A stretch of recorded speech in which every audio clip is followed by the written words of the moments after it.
अस्सलाम वालेकुम दोस्तों, क्या हाल चाल है। आप उम्मीद है खैरियत से होंगे। अल्लाह ताला जल्ल शानु अम्मा नवालू ने रमज़ानुल मुबारक का महीना दिया है। इमाम गज़ाली रहमतुल्लाह अलैह फरमाते हैं कि अगर अल्लाह ताला ने इस उम्मत को बख्शना ना होता, इस उम्मत को जन्नत ना देनी होती, तो इस उम्मत को रमज़ान ना अता करते। रमज़ान अता करने की सबसे बड़ी अल्लाह ताला की दलील ये है कि अल्लाह ताला इस उम्मत को बख्शना चाहते हैं, अल्लाह ताला इस उम्मत को माफ़ करना चाहते हैं। तो ये कहना गलत नहीं होगा कि ये रमज़ानुल मुबारक अल्लाह ताला ने गोया जन्नत की सेल लगा दी। जैसे सीज़न आता है ना, कभी कपड़ों की सेल लग गई है, कभी जूतों की सेल लग गई है, तो अल्लाह ताला ने रमज़ानुल मुबारक में बख्शिश की सेल लगा दी। यानी जो चीज़ आपको सेल के बग़ैर 200 रुपये की मिलती है, वो चीज़ सेल में आपको 50 रुपये की मिलती है। तो अल्लाह ताला ने जन्नत की सेल लगा दी, अल्लाह ने बख्शिश के बहाने दे दिए रमज़ानुल मुबारक में कि आप छोटे छोटे काम करोगे और अल्लाह पाक आपको माफ़ कर देगा। आप सहरी खाओगे, आपके गुनाह माफ़ हो जाएंगे, बख्शिश के बहाने। हैं जी, यानी सहरी खाने से अल्लाह ताला आपके गुनाहों को माफ़ कर रहे हैं। सहरी के वक़्त आप जो दुआ करेंगे, अल्लाह ताला उस दुआ को कबूल कर लेंगे। रोज़ेदार का खामोश रहना भी इबादत बना दिया, रोज़ेदार का सोना भी इबादत बना दिया। रोज़ेदार का सोना इबादत बना दिया। अगर वो रोज़ेदार इबादत करेगा तो उसकी इबादत का क्या सवाब मिलेगा उसको। तो बख्शिश के बहाने बना दिए मेरे दोस्तों। तिरावी पढ़ने पे बख्शिश हो रही है। रमज़ान हदीस में क्या आता है कि जब अफ्तार का टाइम होता है, अल्लाह जल्ल जलालहू अम्मा नवालहू अपनी सारी मखलूक को कहते हैं, दरियाओं की मछलियों, अल्लाह का ज़िक्र करना बंद कर दो। बैतुल्लाह के तवाफ़ करने वाले फ़रिश्तों, तवाफ़ अपना रोक लो।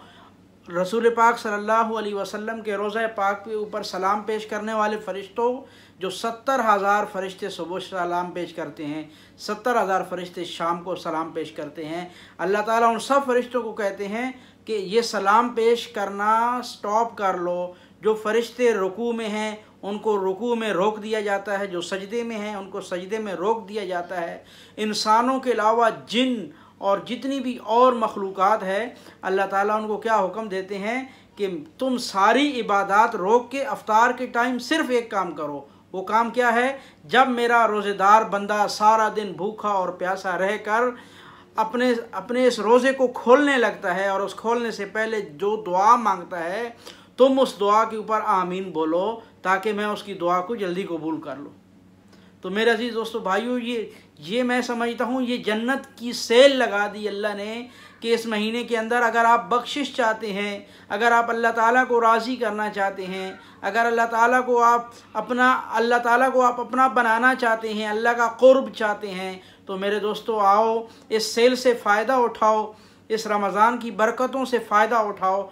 मग़फ़िरत का जो अशरा है वो शुरू हो चुका है और इस मग़फ़िरत के अशरे के अंदर अपने आप को अल्लाह ताला से जो है वो गुनाहों से माफ़ी मांग के और अल्लाह ताला से जो है अपने आप को माफ़ी मांग के अपने आप को पाक करो गुनाहों से और उस जन्नत का हक़दार बनाओ जिसके बारे में अल्लाह ताला फरमाते हैं, वसारिउ इला मग़फ़िरतिम मिन रब्बिकुम व जन्नतिन अर्दुहस समावाति वल अर्द, कि ए मुसलमानों, अल्लाह की उस जन्नत की तरफ दौड़ो जिसकी चौड़ाई आसमान और ज़मीन के बराबर है, जिसकी लंबाई आसमान और ज़मीन के बराबर, अर्दुहस समावाति वल अर्द, यानी ज़मीन और आसमान इसके बीच में जितना खला है, इतनी बड़ी जन्नत है। उस जन्नत की तरफ दौड़ो ए मुसलमानों, उस जन्नत की तरफ आओ। वो जन्नत तुम्हारा इंतज़ार कर रही है। अल्लाह पाक तुम्हें अपना मेहमान बनाने के लिए इंतज़ार कर रहे हैं। अल्लाह पाक ने इसलिए रमज़ानुल मुबारक का महीना दिया है कि आप रमज़ान के अंदर अपने अल्लाह जल्ल शानु को राज़ी करें और उसकी इबादत में कोई कसर नहीं छोड़ें। रमज़ान का कोई पल मिस मत करें। रमज़ान का कोई लम्हा ऐसा ना हो जिसमें आप अल्लाह को याद ना कर रहे हों, जिसमें आप कायनात के आका करीम सल्लल्लाहु अलैहि वसल्लम की सुन्नत को अपनी ज़िंदगी में ज़िंदा ना कर रहे हों। यही ज़िंदगी है मेरे दोस्तों, ये ज़िंदगी एक बार मिली है, इस ज़िंदगी से फ़ायदा उठा लो। ये ज़िंदगी बार बार नहीं मिलनी। ये जन्नत की सेल लगाई है अल्लाह ने, इस सेल से फ़ायदा उठा लो और यही मौका है कि आप और मैं मिलकर تہیہ کریں، ہو سکتا ہے کہ اگلا رمضان ہماری نصیبوں میں ہو یا نہ ہو، یہ ہو سکتا ہے ہماری زندگی کا آخری رمضان ہو۔ اس رمضان میں ہم ایسے اعمال کریں، ہم اس رمضان کو ایسے گزاریں کہ اللہ تعالیٰ راضی ہو جائیں، اللہ تعالیٰ ہم سے خوش ہو جائیں، اللہ تعالیٰ ہم سب کو عمل کی توفیق نصیب فرمائے۔ اور یہ جو سیل اللہ تعالیٰ نے جنت کی لگائی ہے اس رمضان کے مہینے میں، اللہ تعالیٰ اس جنت کو ہمیں حاصل کرنے کی توفیق عطا فرمائے، اس جنت کا اللہ تعالیٰ ہمیں حقدار بنائے۔ وما علینا الا البلاغ المبین۔